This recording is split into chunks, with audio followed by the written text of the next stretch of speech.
Bonjour tout le monde, c'est le Redstonien. Aujourd'hui, on va voir comment écrire des textes en couleur. Donc là, on peut voir que quand on passe la souris, on peut aller cliquer sur un lien.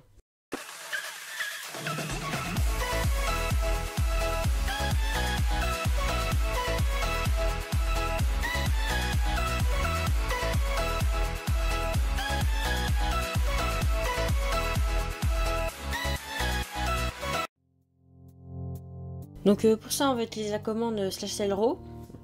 Donc c'est une commande qui permet d'écrire du texte dans le chat.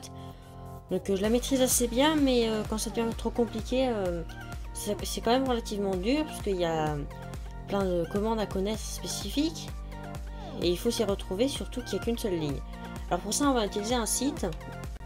Alors le site, vous le connaissez peut-être déjà, c'est Minecraft Tools. Donc c'est un site très pratique qui permet de faire plein de choses dans Minecraft, surtout des commandes. Et là du coup on a déjà un éditeur de texte, donc c'est vachement plus pratique. Et après on a juste à écrire notre texte et dedans on va mettre une infobulle et un click event. Alors l'infobulle c'est quoi? Donc déjà sur ce site, pour mettre une infobulle, il faut surligner le texte et aller dans le petit message comme ça. Et là vous allez voir qu'on peut faire vraiment plein de choses avec l'infobulle. Et en fait quand on va passer la souris au-dessus du texte, ça va nous afficher le texte qu'on a marqué là. Donc là on va faire le click event, donc il faut cliquer sur la souris cette fois-ci pour la voir. Et vous voyez qu'on peut vraiment faire plein de choses, on peut aussi ouvrir un site internet, donc ça peut être pratique. Par exemple sur le serveur on peut ouvrir le site du serveur. Donc là on va faire une commande, donc un effet. On va mettre @p égale, non plutôt un @e. Et comme ça ça va cibler toutes les entités en 0,6. Et après on va mettre trou à la fin pour pas qu'il y ait de particules. Et on va mettre 20 parce que sinon ça, en survie ça tue directement les gens avec les dégâts de chute. Donc là on a notre message, après on peut régler les couleurs ici avec la petite icône. Et donc c'est très pratique l'édition. On peut vraiment faire tout ce qu'on a envie et il n'y a aucun problème à mettre ça dans un command bloc. Et donc une fois qu'on aura fini notre texte, on n'aura plus qu'à copier la commande qui est un peu plus bas.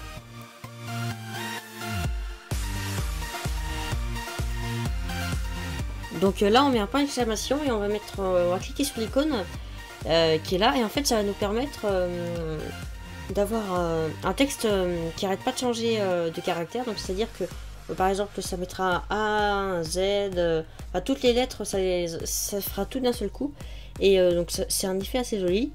Donc là il y a le secteur, on fait prévisualiser l'affichage pour voir ce que ça donne. Donc les petits icônes souris et tout, il n'y aura pas ça dans Minecraft, c'est juste pour qu'on se repère. Et là on fait générer la commande, et là en dessous on a le texte seul au format JSON. Donc ça permet d'intégrer ça en d'autres commandes. Et nous on va prendre jusqu'au dessus, donc la commande /cellrow. Donc on va copier la commande et on va retourner en Minecraft. Et là on va poser un command bloc par terre comme ça. Et on va faire CTRL V. Et on a la commande qui est dans le command bloc, on n'a plus qu'à appuyer dessus. Et là on voit qu'on a notre texte qui est apparu avec l'infobulle, voilà, que je vous avais montré tout à l'heure. Et ici on a le click event, voilà, qui nous permet de voler. Et on voit aussi le point d'exclamation qui n'arrête pas de changer. Donc là en fait on pourrait croire que c'est la game rule de command block output qui fait dans le chat le texte, mais en fait non, c'est une autre game rule, c'est send command feedback. On va mettre sur false, et là vous voyez qu'il n'y a plus rien qui s'affiche. Donc send command feedback, c'est une game rule qui nous envoie un message quand on a entré une commande pour dire ce qui s'est passé. Donc là par exemple on va faire /theme7day, et vous voyez qu'il n'y a rien qui s'affiche. Donc ça c'est la game rule qu'on a modifiée. Et quand on la remet en normal, qu'on la met en trou par exemple, on va voir que quand on va entrer la commande, voilà, il y a ça qui s'affiche dans le chat. Donc j'espère que cette vidéo vous aura plu, et on se retrouve la prochaine fois pour un prochain tuto.